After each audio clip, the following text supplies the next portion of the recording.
Hello प्यारे बच्चों, welcome back on my YouTube channel. बच्चों आज हम पढ़ने वाले यहाँ पे वैश्वीकरण के बारे में। तो सबसे पहले हम पढ़ेंगे कि वैश्वीकरण क्या है, उसके बाद पढ़ेंगे वैश्वीकरण के लाभ और लास्ट में पढ़ेंगे वैश्वीकरण से होने वाली हानि।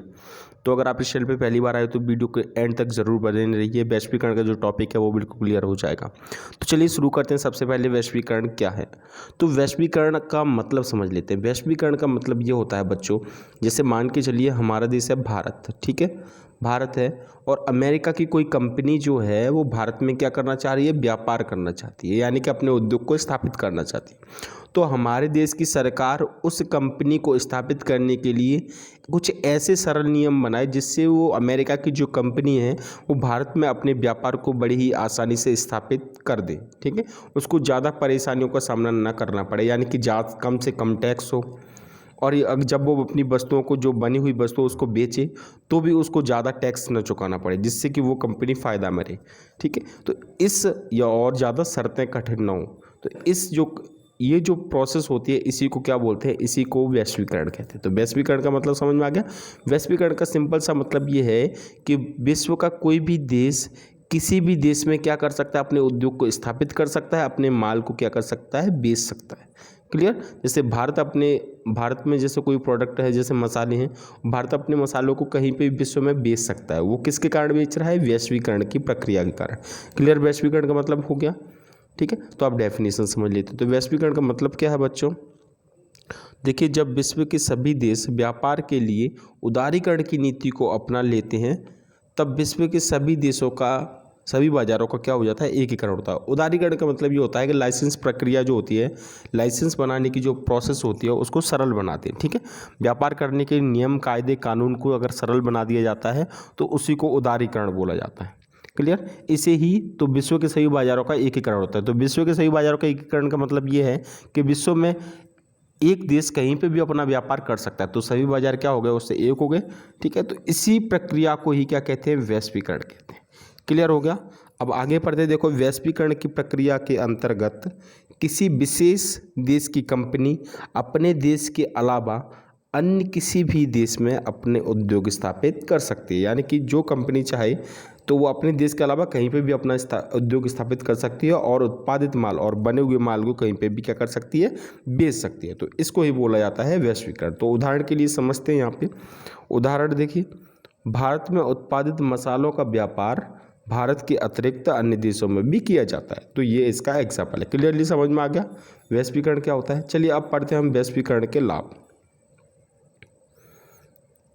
अब वैश्वीकरण के लाभ में सबसे पहला है यहाँ पे जीवन स्तर में वृद्धि। जीवन स्तर में वृद्धि किस तरीके से होती है, देखो, जब वैश्वीकरण हो जाता है तो हर देश की जो कंपनी है वो क्या करती है, अपने देश में क्या करती है, उस नई नई चीज़ों को बेचने आती है। जब बेचने आती है तो क्या है, लोगों को नई नई चीज़ें इस्तेमाल करने के लिए मिलती हैं कम से कम, और कीमत भी क्या हो जाती है, जब एक से ज़्यादा कंपनी होती है तो क्या हो जाती है, कीमत हमेशा कम होती है, क्योंकि उन कंपनियों में आपस में क्या हो जाता है, कंपटीशन हो जाता है।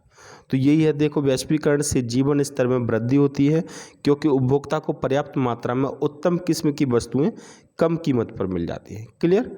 तो ये है। दूसरा है यहाँ पर विदेशी व्यापार में वृद्धि। विदेशी व्यापार में क्या है, आयात निर्यात पर लगे अनावश्यक प्रतिबंध भी क्या हो जाते हैं, हट जाते हैं। क्लियर, ये हो गया। और थर्ड पॉइंट है विदेशों में रोजगार के अवसर। वैश्वीकरण के कारण क्या होता है, विदेशों में हम रोजगार के अवसर खुल जाते हैं। तो ये क्या है, वैश्वीकरण से एक देश के लोग दूसरे देशों में रोजगार प्राप्त करने में सक्षम होते हैं, यानी कहीं पे भी कोई भी अपना रोजगार प्राप्त कर सकता है। जैसे इंडिया की कंपनी अगर अमेरिका में खुल गई है तो फिर इंडिया के जो लोग हैं वो अमेरिका में काम करने जाएंगे कि नहीं, तो इससे क्या हो जाता है, रोजगार मिल जाता है। क्लियर। तीसरा है यहाँ पे नवीन तकनीकों का आगमन। और नवीन तकनीकों का मतलब नई नई तकनीक आती हैं। जैसे मान लो कई देश हैं, जैसे हमारे पास मान के चलिए कि जो आर्टिफिशियल डीजल बनाने की जो टेक्निक नहीं है, तो हम क्या करेंगे, इससे दूसरे देश से वो तकनीक ला के अपने देश में उसको स्थापित कर सकते हैं। तो ये है। तो वैश्वीकरण से नवीन तकनीकों का आगमन होता है और उत्पादकता में वृद्धि होती है। क्लियरली ये बात समझ में आ गई। ये थे फायदे। अब आप बात करते हैं हम हानियों की। तो वैश्वीकरण से जो हानियाँ हैं उनमें देखो, सबसे पहला क्या है, सबसे पहला है घरेलू उद्योगों पर नकारात्मक प्रभाव। अब देखिए, वैश्वीकरण से क्या होता है, जो बड़ी बड़ी कंपनियां होती हैं वो अपने व्यापार को कहीं पे भी स्थापित कर सकती हैं, अपने उद्योग को कहीं पे भी फैक्ट्रियां लगा सकती हैं। अब जब फैक्ट्रियां जब वो लगाएंगे तो क्या होगा, कंपटीशन भी होगा, वो अपनी कीमतों को कम भी कर देंगे। तो ऐसी कंडीशन में क्या होता है, जो छोटे छोटे उद्योग होते हैं, जो घरेलू उद्योग होते हैं, जिनको लघु उद्योग बोलते हैं, वो बड़ी बड़ी कंपनियों से क्या करते हैं, कंपटीशन नहीं कर पाते, क्योंकि वो तो बड़े स्तर पर वहाँ पे माल बनाती हैं और बेचती भी सस्ते दाम पे है। लेकिन जो छोटे उद्योग होते हैं वो ऐसा नहीं कर पाते, तो इसीलिए वो उद्योग क्या हो जाते हैं, नष्ट हो जाते हैं।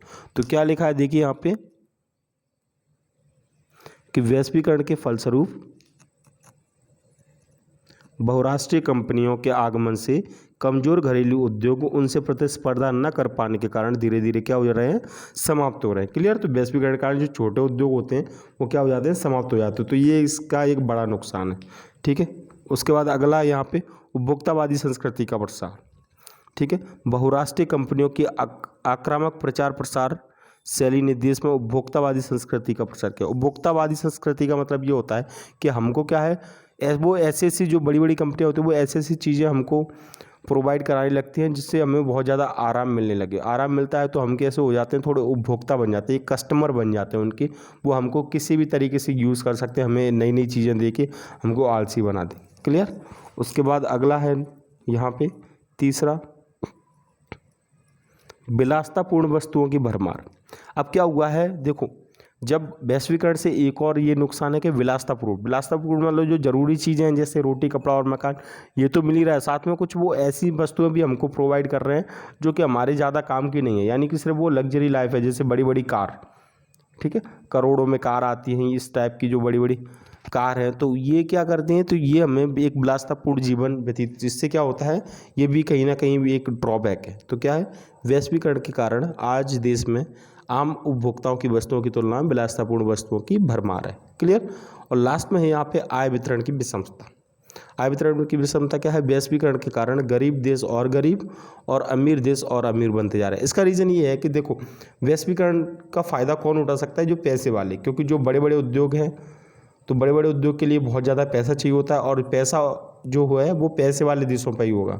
तो पैसे वाले देश ही क्या कर सकते हैं, कहीं पे भी व्यापार स्थापित कर सकते हैं, क्योंकि उनके पास पैसा है। लेकिन गरीब देश तो ऐसा नहीं कर पाएंगे। तो इससे क्या होगा, जो पैसे वाले देश हैं वो और ज़्यादा पैसे वाले बनते जाएंगे, जो गरीब देश हैं वो और ज़्यादा गरीब होते जाएंगे। तो ये इसका नुकसान है। तो ये थी इसकी हानियाँ। तो अगर आपको ये वीडियो पसंद हो तो वीडियो को लाइक कर दीजिए, और चैनल पर नए हो तो चैनल को जरूर सब्सक्राइब कर दीजिए। तब तक के लिए थैंक यू।